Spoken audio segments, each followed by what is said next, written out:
Hello and फ़खैर रागले to all of you. मैं हूँ फ़खर यूसुफ़ज़ई और आप देख रहे हैं डिबेट विद फ़खर। आज की डिबेट में बात करेंगे ईरान और इज़राइल के दरमियान अभी रिसेंटली जो होने वाला कॉन्फ्लिक्ट है। ईरान की एम्बेसी को उन्होंने निशाना बनाया, उसके बाद काफ़ी इंतज़ार के बाद उन्होंने उसको इज़राइल को जवाब दिया है। इस वक़्त सिचुएशन ऐसी है कि ईरान कह रहा है कि हम आगे कुछ करने वाले नहीं, ऑपरेशन था, वो कंप्लीट हो गया और ये मैसेज उन्होंने बड़ा क्लियर दिया है। लेकिन इसका इम्पैक्ट क्या हो सकता है? क्या ईरान को इससे कोई फ़ायदा हुआ है, इज़राइल को नुकसान हुआ है? और इसके साथ-साथ मिडल ईस्ट का जो रीजन है, जो अनफॉर्च्यूनेटली लास्ट काफ़ी सालों से कुछ न कुछ ऐसा वहाँ पे चल रहा होता है, वो सीरिया हो, इराक हो या फिर यमन की सूरत-ए-हाल हो, उसकी मतलब क्या कुछ हो सकता है उसकी वजह से। और इन सारे हालात का पाकिस्तान, क्योंकि ऑलरेडी हम इकोनॉमिक क्राइसिस से भी गुजर रहे हैं और हमारी डिपेंडेंसीज जो है डिपेंडेंसी हमारी in country Saudi Arabia, UAE, इनके ऊपर है, मिडिल ईस्ट के ऊपर है। पाकिस्तान को क्या इसका नुकसान हो सकता है? अभी 22 ऑफ अप्रैल को ईरान के प्रेसिडेंट पाकिस्तान के 2 रोज़ा दौरे पर, पाकिस्तान सरकारी दौरे पर आ रहे हैं। क्या चीज़ें पॉसिबल है कि हो सकती हैं? क्या गैस पाइपलाइन की बात होगी या उसको आगे बढ़ाया जाएगा? और ईरान के साथ बाकी जो चीज़ें, हमारा रिसेंटली उनके साथ भी उन्होंने अटैक किया था, फिर पाकिस्तान ने जवाब दिया। वो चीज़ें ख़त्म हो के हम आगे बिज़नेस एंड ट्रेड की तरफ बढ़ेंगे या नहीं? इस हवाले से आज बात करेंगे और बात करने के लिए हमें जॉइन कर रहे हैं senior journalist from Islamabad, Hamza अमीर साहब। Hamza, thank you very much for joining my show. Thank you very much. अस्सलाम वालेकुम। अस्सलाम वालेकुम। अच्छा, हमज़ा जी, एक तो ये बताइएगा कि इस वक़्त जो मिडल ईस्ट के अंदर सूरत-ए-हाल है, सबसे पहले से शुरू करते हैं कि ईरान ने जवाब दिया काफ़ी टाइम के बाद, जब उनके एम्बेसी को निशाना बनाया गया। वो काफ़ी वो बयानात देते रहे और ऐसा था कि शायद ईरान ये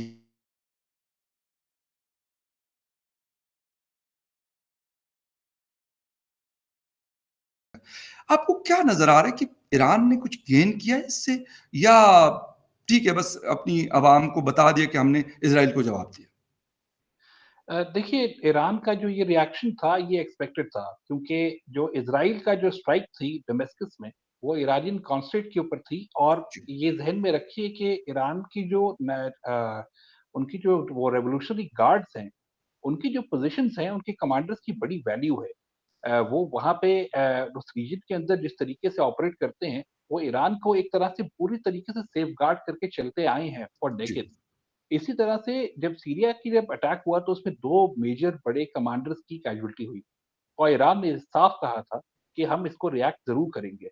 उस वक़्त से अगर आप देखें तो बिल्डअप ऐसा हो रहा था कि ईरान कुछ ना कुछ ज़रूर करेगा, ऐसा हो नहीं सकता कि ईरान ना करे। हाँ, ये ज़रूर एक्सपेक्टेशन नहीं थी कि ईरान एक साथ ही जो है वो 300 से ज़्यादा मिसाइल्स और ड्रोन जो है वो इज़राइल की तरफ शूट कर देगा। इससे बेसिकली जो है ईरान को जो गेन हुआ है, वो ईरान की कैपेबिलिटी को दिखाने का उसको मौका मिला है। ईरान ने जो ये रॉकेट्स फायर किए हैं, ये मिसाइल्स जो फायर किए हैं, इसमें से मेजॉरिटी ईरान के अंदर से शूट किए गए थे। अब ये एक रेंज कवर करना और इज़राइल को उसके एयरबेस के ऊपर चाहे वो इंटरसेप्ट ही क्यों ना हो गए हों, लेकिन जी, उसके एयरबेस को टारगेट करके चाहे वो एक रॉकेट ही वहाँ पे क्यों ना गिरा हो, नुकसान ना किया हो, लेकिन बिल्कुल। बहरहाल एक मैसेज बड़ा क्लियर था। मेरा ये मानना है कि इससे ईरान को कोई ख़ास कुछ गेन नहीं हुआ। लेकिन हाँ, ईरान ने ये ज़रूर अपने आप को हाइलाइट किया है कि ईरान के अंदर पर जो कैपेबिलिटी है वो अच्छी ख़ासी है। वो इज़राइल को एट दिस वल्नरेबल टाइम, क्योंकि इज़राइल इस वक़्त वल्नरेबल पोज़ीशन के अंदर है।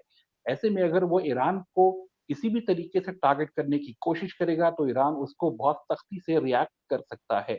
क्योंकि हुँ, ईरान को इसके अलावा और कुछ गेन नहीं हुआ है। लेकिन ये बात भी हम देखें कि ईरान के हवाले से ईरान ने जो किया है, उसको क्या इज़राइल अब रिएक्ट करेगा या नहीं करेगा? इसी को लेके ही आजकल की डिबेट बहुत ज़्यादा हुई हुई है कि क्या ये वर्ल्ड वॉर 3 बन रही है?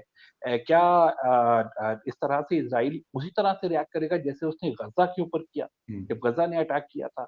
तो मेरा उसके ऊपर आइडिया कुछ ज़रा डिफरेंट है। मेरा ख़्याल है कि इज़राइल उस तरीके से रिएक्ट नहीं करेगा। इज़राइल इस पोज़ीशन में कभी भी नहीं रहा कि वो सिंगल हैंडेडली किसी और मुल्क को टारगेट करके उसके ऊपर हमलावर हो सके। उसको जी, हमेशा से एक कोएलिशन की ज़रूरत पड़ी है और इस वक़्त उसके पास वो कोएलिशन है नहीं। तो इसीलिए ईरान ने जो किया, वो एक सिग्नल ज़रूर था। उसको उसने जिस तरह से सेलिब्रेट किया, वो इतना बड़ा हमला था नहीं, 300 मिसाइल्स ज़रूर थे, जी, लेकिन क्योंकि पहले से तैयारी थी, तो इज़राइल भी उसको होमवर्क करके बैठा हुआ था। इसी वजह से मेजॉरिटी जो है, वो उसने उनको हवा में ही उनको इंटरसेप्ट भी कर दिया और उनको वहीं पे ही ब्लो ऑफ भी कर दिया और जी। ख़ास कोई इतना नुकसान भी नहीं हुआ। तो मेरा ख़्याल है कि ईरान ने इस अपना मैसेज कन्वे ज़रूर कर दिया है और अमेरिका ने जिस तरीके से इज़राइल को ये साफ मैसेज किया जो बाइडेन ने हुँ, कि हम आपको सपोर्ट नहीं करेंगे अगर आप इसको रिटेलिएट करेंगे। तो वो चीज़ जो है वो ईरान के हक में जाती है कि शायद ईरान ने जो धमकी दी थी या देना चाह रहा था, वो it has been well read and well received by the powers which are standing against Iran. Right. अच्छा हमज़ा आपने बात की अमेरिका की, अमेरिका साथ खड़ा रहा है और खड़ा है। हमने ऋषि सुनक यूके के प्राइम मिनिस्टर का स्टेटमेंट भी देखा, यूरोपीय यूनियन ने अपने फॉरेन मिनिस्टर का इजलास बुलाया। तो ये सारी चीज़ें तो नज़र आ रही है कि क्या ईरान के ऊपर प्रेशर डाला जाएगा या डाला जा रहा है या क्या वजह है? क्योंकि इज़राइल तो मेरा ख़्याल किसी की सुन तो नहीं रहा। वो अगर अमेरिका की नहीं सुनता या उनके कहने पे नहीं रुक रहा, वो कह रहे कि जंगबंदी होनी चाहिए, तो फिर कौन है दुनिया में ऐसा कि जिनकी वो सुनेंगे? देखिए इज़राइल एग्रेसिव ज़रूर है, लेकिन इज़राइल बेवकूफ़ नहीं है और इज़राइल ये ओके। जानता है कि जहाँ उसके मिनिस्टर्स ने ये बड़ी सख्त स्टेटमेंट्स दी कि हम इनको नहीं छोड़ेंगे और इसको हम इस तरह से नहीं जाने देंगे, वहाँ उन्होंने साथ ही उसी साँस के अंदर ये भी कहा कि we will not act alone. हम अकेले हुँ, एक्ट नहीं करेंगे। सही, जो मैंने कहा ना सही, सही। कि जी, इज़राइल बिल्कुल। को है जो है वो कोalition के बगैर वो नहीं चल सकता। उसको कोalition चाहिए और उसको कोalition में सबसे पहला जो उसका साथी चाहिए वो है यूनाइटेड स्टेट्स। अब बिल्कुल। अमेरिका उसके काउंटर ऑफेंसिव को सपोर्ट नहीं करेगा। लेकिन अमेरिका ने साथ ये ज़रूर कहा है कि राइट टू डिफेंस हम ज़रूर सपोर्ट करेंगे। यानी कि इज़राइल को ये कह दिया है कि आप अपना ये वाला गुस्सा भी जो है वो गज़ा के ऊपर निकाल दीजिए। और इज़राइल हुँ, ने वही किया है, गज़ा के ऊपर इंटेंसिफ़ाई कर चुका है वो अटैक्स। क्योंकि ये चीज़ अब देखने को आ गई है। इज़राइल को ऐसा नहीं है कि वो सुनता नहीं है, वो हुँ, एग्रेसिव है। एग्रेसिव ज़रूर है, लेकिन जैसा मैंने कहा ना वो बेवकूफ़ नहीं है। बेवकूफ़ वो नहीं ये है। जानता है कि वो अगर पैलेस्टाइन के ऊपर तो हाँ, उसने हमला कर दिया और चढ़ दौड़ा, क्योंकि सही। ऑफ़िशियली स्पीकिंग पैलेस्टाइन की तो कोई अपनी ना उसको वो बिल्कुल, स्टेट मानता नहीं, ना कोई एग्ज़ैक्ट फ़ौज थी, ना कोई एयर फ़ोर्स थी, ना कोई मिसाइल थे। हमास है उनके पास और हमास छुप-छुपा के नीचे टनल्स बनाता रहा और सब करता रहा और इज़राइल को पता नहीं चला। लेकिन बात ये है कि उसके अलावा इज़राइल ने किसी और के ऊपर उस तरह से चढ़ दौड़ने की हिम्मत अभी तक की नहीं है। और ओके, अभी भी जो मीटिंग्स हो रही हैं, उनका मकसद सिर्फ़ एक है, वही जो इज़राइल ने कहा। उन्होंने कहा कि हम अभी फ़ौरन शायद रिस्पॉन्ड नहीं करेंगे, लेकिन हम एज़ अ कोएलिशन आएँगे। और ये बिल्कुल। कोएलिशन बनाने की तैयारी हो रही है। ये लॉन्गर रन के ऊपर बात हो रही है। इस पूरे मामले को ये जोड़ दिया जाएगा ईरान के न्यूक्लियर प्रोग्राम से, कि ईरान अपने जो है वो न्यूक्लियर प्रोग्राम ले रहा है, फायर जी, कर रहा है और उसको भी जो है वो एक सीरियस थ्रेट समझ के जो है वो एक कोalition बनाई जाए, वेस्टर्न कोalition जो ईरान के ऊपर मुख्तलिफ तरीके से अटैक करे। ना सिर्फ उसके एसेट्स को हुँ, न्यूट्रलाइज़ करे बल्कि उसके ऊपर फाइनेंशियल सैंक्शंस भी लगाए, उसको बिल्कुल जैसे बाकी मुल्कों को जो है वो अफ़गानिस्तान को रिकॉग्नाइज़ नहीं किया करते हैं हाँ, बिल्कुल, बाकी दुनिया, बिल्कुल। उस तरीके से इसको भी उसी स्टेज के ऊपर लेके जाए। तो ये इनकी ओके, तैयारी ज़रूर हो सकती है, लेकिन इज़राइल जो है वो इस वक़्त एग्रेसिवली हुँ, रिस्पॉन्ड करना भी नहीं चाहता। उसकी एक और वजह भी है, वो जी, वजह ये है कि इज़राइल का इतना नुकसान ही नहीं हुआ। देखिए, बिल्कुल, हमास ने जब हमला बिल्कुल, किया था, तो उस वक़्त इज़राइल का कैज़ुअल्टी नंबर बहुत ज़्यादा था। बिल्कुल। उनकी सिक्योरिटी ब्रीच हुई थी, वहाँ पे लोग उतर आए थे, एक फेस्टिवल को अटैक किया था। एक बहुत बड़ा हमला था वो, जिसमें इज़राइल का वाक़ई बड़ा नुकसान हुआ था। इस हमले के अंदर माना 300 से ज़्यादा मिसाइल्स आए, लेकिन कोई ख़ास नुकसान नहीं हुआ। ऐसा नुकसान नहीं हुआ इज़राइल को कि जिसकी वज़ह से वो इतना गुस्से में आ जाए कि वो उसको फ़ौरन एग्रेसिवली रिस्पॉन्ड करे। वो स्मार्टली चलने की पोज़ीशन में है और वो चल सकता है। उसकी ओके, रिज़र्वेशंस भी हैं, उसकी कुछ बाइंडिंग्स भी हैं, जिसकी वज़ह से वो नहीं इस तरह से अकेले निकल सकता। और साथ ही जो है इतना बड़ा कोई ऐसा मसला है नहीं कि इज़राइल को एकदम से जो है एक नया वॉर फ्रंट खोलनी पड़े। फिर साथ में आप ये भी देखिए, जी, कोalition के ऊपर आप देखिए, चाहे वो ऋषि सुनक हो हाँ, बिल्कुल। यूनाइटेड किंगडम के, चाहे वो कनाडा हो। Canada it in itself single handedly क्या किसी की सपोर्ट बन के कुछ कर पाया है?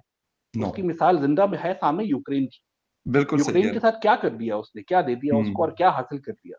इसी तरीके से यूके ने भी अकेले कभी भी जो है वो किसी की सिंगल हैंडेडली सपोर्ट नहीं की। ये हमेशा कोalition में चलते हैं। ये ओके, वेस्टर्न लॉबी का पूरा एक पार्ट बनेगा। आगे चल राइट, के ये लॉबी बन के एक कोalition बन के ज़रूर काम करेंगे, लेकिन उस तरीके का ऑफेंसिव मुझे आने वाले दिनों में नहीं दिखता। इस अच्छा तरीके से कहा जा रहा है कि ये थ्रेट है। Absolutely right. अच्छा, जिस तरीके से व्लादिमीर पुतिन ने एक स्टेटमेंट दिया कि वर्ल्ड वॉर 3 की तरफ हम जैसे बढ़ रहे हैं क्योंकि यूक्रेन रशिया की वॉर चल रही है, फिर मिडल ईस्ट में इस तरह की सिचुएशन और जो बात आप बता रहे हैं कि वेस्टर्न ब्लॉक मज़ीद सैंक्शंस लगा सकता है।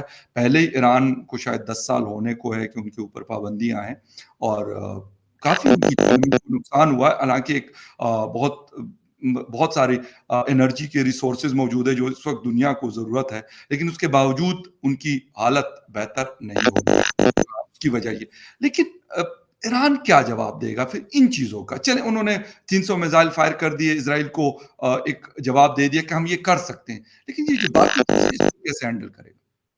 देखिए, सैंक्शंस तो ईरान की जो है ना अब एक नॉर्मल रूटीन का हिस्सा है। जी, ईरान बहुत टाइम से इस चीज़ को हैंडल करता आ रहा है और इतने उसने स्ट्रांगली कम से कम इस चीज़ को रिकमेंड करना पड़ेगा कि बहुत स्ट्रांगली उन्होंने इस चीज़ को हैंडल किया जी। है ओवर द इयर्स कि ट्रम्प जैसा बंदा भी जो है वो ईरान से बातचीत के ऊपर आखिर आने पे मजबूर हो गया था। जी। अभी भी अगर उनके ऊपर और सैंक्शंस लगती हैं, तो ऐसा नहीं है कि अगर अमेरिका सैंक्शंस लगाता है तो बाकी सब अपने दरवाज़े बंद कर देंगे। उनके हुँ, पास चाइना है, उनके पास रशिया है, हुँ। उनके पास तुर्की है। रशिया इतना क्लोज़ली उनके साथ है कि उसने यूनाइटेड नेशन के प्लेटफ़ॉर्म पे कह दिया कि हम खड़े हैं इसके साथ ईरान के साथ। अगर कोई हुँ, एग्रेशन होगा, तो बिल्कुल। वेस्टर्न एशिया के ऊपर अगर कोई एग्रेशन आएगा, तो हम उसके साथ खड़े होंगे। तो ये चीज़ जो है वो उसको कहीं न कहीं से उसको मैनेज करती है। हाँ, ये ज़रूर है कि ईरान के साथ जो ताल्लुकात हैं, जैसे पाकिस्तान के ताल्लुकात हैं, जी, जैसे अभी अपकमिंग विज़िट है जी, ईरानियन बिल्कुल। प्रेज़िडेंट का, वो ईरान-पाकिस्तान गैस पाइपलाइन का पूरा एक एजेंडा लेके आ रहे हैं, डेलीगेशन आ रही है जो बात करना चाहती है। जी, उसका जो इम्पैक्ट है, वो ईरान से ज़्यादा पाकिस्तान के ऊपर आएगा क्योंकि आईपी गैस के ऊपर पाकिस्तान बिल्कुल। शॉर्टकमिंग्स के ऊपर बैठा हुआ है, ईरान अपने एंड के ऊपर पूरा काम तैयार करके बैठा कंप्लीट हुआ है कर सालों चुका से। है। और हम उनको हर साल आटे की मद में उनकी पेनल्टीज़ देते हैं। उनको आटा देते हैं 500 मिलियन का हुँ, और वो पेनल्टी हम बर्दाश्त करते हैं। तो वो चीज़ जो है वो हमें इम्पैक्ट ज़रूर करेगी। लेकिन ईरान ओके। का मेरा ये मानना है कि ईरान के पास ऑलरेडी अपने रीजन के अंदर सपोर्ट मौजूद है और इसीलिए वो इसी वजह यही वजह है कि वो बाकी मुल्कों को ख़ास तौर पे अमेरिका को और उनकी इस तरह की धमकियों को वो काफ़ी स्ट्रांगली हैंडल कर जाता है। राइट। अच्छा हमसे एक आपने गैस पाइपलाइन की बात की, उसके ऊपर भी हमने अमेरिकन स्टेट डिपार्टमेंट का बयान देखा कि उन्होंने कहा कि हम पाबंदियाँ लगाएँगे और इसमें कोई डाउट नहीं है, पाकिस्तान को एनर्जी की ज़रूरत है, लेकिन वो कुछ और करे। पता नहीं क्या करे, मुझे ये बात समझ नहीं आती। तो अगर अभी ईरानियन प्रेज़िडेंट ने आना है 22nd को, उनके सामने हम क्या लेके बैठेंगे? कि कहा तो ये जा रहा है कि 80 किलोमीटर है और ये गवादर के साथ इसको हम कनेक्ट कर देंगे, ये कर देंगे, वो कर देंगे। 2008 का प्रोजेक्ट है और अभी 2024 चल रहा है, 16 साल हो गए इस बात को। क्या वाक़ई हम अब इस पोज़ीशन में हैं या फिर हम सीरियस हैं कि हम इसको करेंगे और जो एनर्जी क्राइसिस से हम गुज़र रहे हैं इसके ऊपर हम ओवरकम करेंगे? देखिए, अनफॉर्चुनेट रियलिटी ये है कि पाकिस्तान की वेस्टर्न लॉबी या वेस्टर्न कोalitions के साथ डिपेंडेंसी इतनी शदीद है जी। कि चाहे वो वर्ल्ड बैंक हो, चाहे वो आईएमएफ हो, जो पाकिस्तान का मेरे हिसाब से जो सबसे सीवियर क्राइसिस है, वो इकोनॉमी है। जी, और बिल्कुल। इकोनॉमी को हैंडल करने के लिए अभी भी हम आईएमएफ के पास गए हुए हैं। उसके या पास जाना इतना ज़रूरी था कि हमारे finance minister Saudi foreign minister की इतनी हाई लेवल डेलीगेशन को वेलकम करने के लिए नहीं थे। जबकि वो डेलीगेशन भरी हुई है उन लोगों से जो यहाँ पे प्राइवेटाइज़ेशन को लेके और इन्वेस्टमेंट्स को लेके $5 बिलियन की इन्वेस्टमेंट्स को लेके वो पूरा बिल्कुल, प्लान लेके आए हुए हैं। तब भी एग्ज़ैक्टली। हमारे फॉरेन मिनिस्टर आईएमएफ के पास गए हुए हैं, क्योंकि अब उनसे उनके पास जाना बहुत सख्त ज़रूरी है। और उनको मनाने के लिए हमें वेस्टर्न इन्फ्लुएंस की ज़रूरत है। हमारे पास ईस्टर्न इन्फ्लुएंस इतना उसमें मैटर नहीं करता। और यही हुँ, मसला है कि जो ईरान-पाकिस्तान के मामलों को भी जो है वो लिंगर करता आया है। पाकिस्तान सकम्ब कर जाता है इस तरह के प्रेशर के ऊपर, मजबूरी से करता है और शौक से नहीं ओके, करता। ओके। तो अभी भी ऐसा ही लगता है कि ये एक दिखाने के लिए ज़रूर होगा कि ईरान के प्रेज़िडेंट आए हैं और उनसे हम मिले हैं। वैसे भी एक बड़ा विज़िट है, इम्पोर्टेंट है। वो बिल्कुल। इसलिए क्योंकि ये उस इंसिडेंट के बाद जब पाकिस्तान ने ईरान की क्रॉस बॉर्डर एयर स्ट्राइक्स को या रिस्पॉन्ड किया था एग्ज़ैक्टली। और बहुत सख्ती से उसको रिस्पॉन्ड किया था, उसके बाद ये पहला हाई लेवल विज़िट है। तो ये इम्पोर्टेंट वैल्यू उस तरह से तो ज़रूर है, लेकिन मुझे नहीं लगता कि आगे चल के जो है वो हमारा चाहे टपी प्रोजेक्ट हो या चाहे वो हुँ, आईपी गैस पाइपलाइन का प्रोजेक्ट हो, दोनों किसी तरीके से भी आगे बढ़ पाएँगे। और उसकी वजह सिर्फ़ ये है कि हमारे ऊपर कंपल्सिव प्रेशर इतना है कि हुँ, हम वो जो अगर ईरान के खिलाफ वेस्टर्न लॉबी खड़ी है और वो आगे सैंक्शंस के ऊपर जाती है, तो ऐसे में हम उनके साथ जो है वो बिज़नेस कर नहीं पाएँगे। And not at the um, cost of our own country's economy which is banking on the IMF bail out plan जो 3 या साल के लिए हम अभी लेने गए हैं। तो मेरा नहीं ख़्याल कि इससे कोई हासिल-हसूल हमें ख़ास होने वाला है। हाँ, ये हुँ, ज़रूर है कि एक प्रेज़िडेंट का पाकिस्तान आना हाई लेवल विज़िट वो भी बिल्कुल, इमीडिएटली सऊदी फॉरेन मिनिस्टर के और डेलीगेशन के हाई लेवल बिल्कुल। विज़िट के बाद उसकी वैसे सिग्निफिकेंट वैल्यू बहुत है, रीजनल वैल्यू बहुत है। लेकिन आई डोंट थिंक कि इसके कोई हमें आउटकम ऐसा ख़ास आगे आने वाले वक़्तों में दिखेगा। इवन एग्रीमेंट्स भी साइन कर लें तो भी आगे काम करना मुश्किल हो जाएगा, जैसे 2008 से चलता आ रहा है। अच्छा, मुझे अब बिल्कुल आईएमएफ के साथ हमारे 23 प्रोग्राम्स हो चुके हैं, शायद 24th की तरफ हम गामज़न हैं और जिस तरह हमारे फाइनेंस मिनिस्टर वहाँ पे चले गए। इससे पहले भी तो यही सूरत-ए-हाल होती आ रही है, यही बातें हम सुनते हैं, यही चीज़ें हमारे साथ चल रही होती हैं कि आईएमएफ के बगैर हम नहीं चल सकते। क्या दुनिया का वाहिद मुल्क है पाकिस्तान कि बगैर आईएमएफ के आज तक क्या वजह हुई? कहते हैं कि लियाकत अली खान ने जब अमेरिका से हेल्प ली, तो शायद नेहरू जी या गांधी जी ने कहा था कि इसने वो मूँगफली खाई है जो कभी जो है ना ये निगल नहीं पाएँगे और ये मतलब सर्वाइव भी नहीं कर सकेंगे। अब पता नहीं ये बात क्योंकि कल मैं कहीं किसी ने कोई पोस्ट लगाई हुई थी, पता नहीं कितनी हकीकत है, कितनी नहीं है। लेकिन हकीकत तो ये है कि वाक़ई हम बेशक गांधी जी या किसी और ने कही हो या ना कही हो, लेकिन ये हकीकत है कि आज तक हमारे गले में हड्डी की तरह फँसी हुई है कि हम करें तो क्या करें? ना हम ईरान के साथ अपनी वो बना सकते हैं, हमारी दीवार के साथ लगा हुआ है, ना आप किसी और कंट्री के साथ हम बना सकते हैं। कभी चीन के ऊपर भी हमें वो इन्फ्लुएंस करते हैं कि भई ये करना है, ये नहीं करना। सिर्फ़ ईरान का तो मसला नहीं है। तो अब करेंगे क्या और करना क्या चाहते हैं? देखिए 24 प्लान्स हम ले चुके हैं जी, आईएमएफ से, जिसमें से हमारा रिकॉर्ड इतना अच्छा है कि हमने सिर्फ़ 1 ही पूरा किया और 23 में फेल हुए। अ, माय अभी गुडनेस! भी जो है वो हमारा हाल ये है कि ये जो आईएमएफ का पहला बेल आउट चल रहा था, उसमें भी हम फेल हो गए और हमें हुँ, इमरजेंसी बेल आउट लेना पड़ा 9 महीने का। उसके बिल्कुल बाद अब सही। हम 3 साल का लेने के लिए दोबारा उनके पास पहुँचे हुए हैं। प्रॉब्लम ये है कि जब तक ये और ये 24 जो प्लान्स हैं, ये आप अगर इसका टेन्योर देख लीजिए, तो आप तकरीबन कोई 40 एक साल पीछे चले जाएँगे कम से कम जिसके अंदर हम ये प्लान लेते ही रहे हैं। बिल्कुल। उसकी वजह ही सिर्फ़ ये है कि जहाँ 40 साल का बिगाड़ है, तो वो ऐसा तो नहीं हो सकता कि वो अगले आने वाले 10 साल में या आने वाले 5 साल के अंदर वो एकदम से सब कुछ ठीक हो जाएगा और हुँ, इकोनॉमी खड़ी हो जाएगी। क्योंकि उससे पहले जो हम हरकतें करते रहे हैं, उसी का ही या सारा एक आउटपोर है जो हमारे ऊपर अब आके गिर रहा है। और वो इस हद तक गिर चुका है, हमारी क्रेडिबिलिटी इतनी खराब हो चुकी है कि अब आईएमएफ से हमें पूछना पड़ता है कि भाई अगर हमें किसी बिजली के बिलों वालों को 50 यूनिट वालों को भी अगर लिवरेज देनी है तो हम दें या ना दें? ये हुँ, सवाल पूछने के लिए भी जो है हम नायब कासिर की तरह हम उनके पास जाते हैं, बिल्कुल, चाहे वो कोई भी गवर्नमेंट हो। उसकी बिल्कुल। वजह ये है कि हमारी अपनी गलतियाँ हैं। हमारे अपने पॉलिटिशियंस ने जो है वो अपने पॉलिटिकल गेन्स के लिए ऐसे-ऐसे पॉलिसीज़ को वायलेट की हैं जो बेसिकली घूम के हमें आके लगी हैं। ये हमारी आवाम को शायद ना समझ आए लेकिन ये एक बिगाड़ 40-45 साल का है। इसको ठीक होने में भी उतना टाइम लगेगा। अदरवाइज़ अभी भी एक असेसमेंट मैंने खुद की थी, उसमें यही था कि अगर हम 3 साल से ज़्यादा के प्लान पे गए, तो आईएमएफ एक बहुत स्मार्ट तरीके से मुल्कों को डेट ट्रैप में लेके आता है।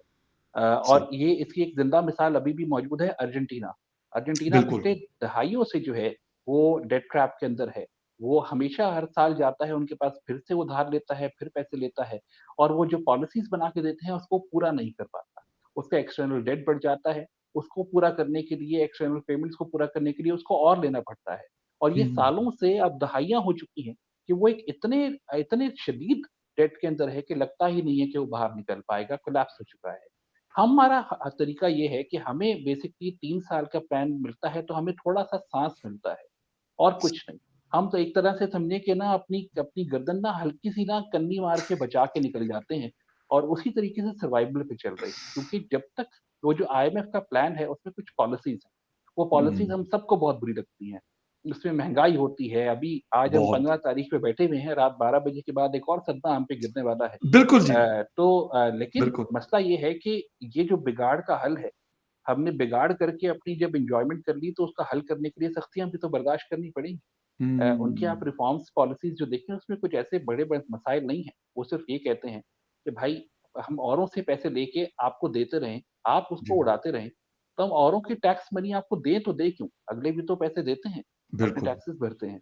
तो ये सवाल उनका जायज़ है और इसका जवाब हमारे पास होता नहीं। इसी वजह से जो बिल्कुल। है अब ये मसला बन गया है कि कुछ भी हो जाए, चाहे वो आज ये गवर्नमेंट बैठी हो, इससे पहले पीडीएम हो या उससे पहले खान साहब हो, ये हुँ। दोबारा भी घूम के इसी साइकिल के साथ वापस आ जाएँ। आईएमएफ का प्लान जैसा है, वो वैसा रहेगा और उसको वैसे ही लेके चलना पड़ेगा, if we want to survive. Otherwise हम डेट ट्रैप में फँस रहे हैं, फँस जाएँगे और हमारा हाल भी हुँ। अर्जेंटीना जैसा हो जाएगा, अगर हम इस मामले को अब सीरियसली ना ले पाए अपने पॉलिटिकल गेन्स के लिए। एब्सोल्युटली राइट और बिल्कुल आपकी बात दुरुस्त है कि रोज़ हमारे ऊपर उनकी जो तलवार है आईएमएफ की, यानी 1 महीने के अंदर खाली मार्च के महीने में 3 दफ़ा इलेक्ट्रिसिटी की प्राइसेस को बढ़ाया गया। रिवाइज़ का वर्ड मैं इसलिए नहीं यूज़ कर रहा कि उसमें दोनों चीज़ें आ जाती हैं, लेकिन हमारे यहाँ बढ़ाने का ही मौजूद है और अभी हम सुन रहे हैं कि जी पता नहीं कौन से महीने का बिल जो है वो लोगों के कम आएँगे, लेकिन शायद ये बयानात की हद तक तो ये बात दुरुस्त है। क्योंकि इलेक्शन से पहले यही लोग मरीम नवाज़ साहिबा और बिलावल साहब दोनों तकारीर करते थे, कोई कहते थे 200 यूनिट फ्री देंगे, कोई कहते थे 300 यूनिट फ्री देंगे। अब पता नहीं कहाँ से देंगे, इनका कोई अपना सिस्टम हो तो हो, मुझे नहीं पता। लेकिन इस तरह की बातें करके और अब कहते हैं अवाम से कि जी आप सख्तियों के लिए तैयार रहें। तो अवाम बेचारी तो है ही सख्तियों के लिए और करना क्या है उन्होंने अय्याशियाँ तो क्योंकि कुछ लोग कर रहे हैं और करते रहेंगे, मुझे यही लगता है। ख़ैर anyway Hamza ji thank you very much आपके टाइम का बहुत शुक्रिया कि आपने शो जॉइन किया। And viewers thank you very much for watching debate with Fakhar Yousafzai. किसी और डिबेट में आपसे फिर मुलाकात होगी, तब तक के लिए टेक केयर, बाय।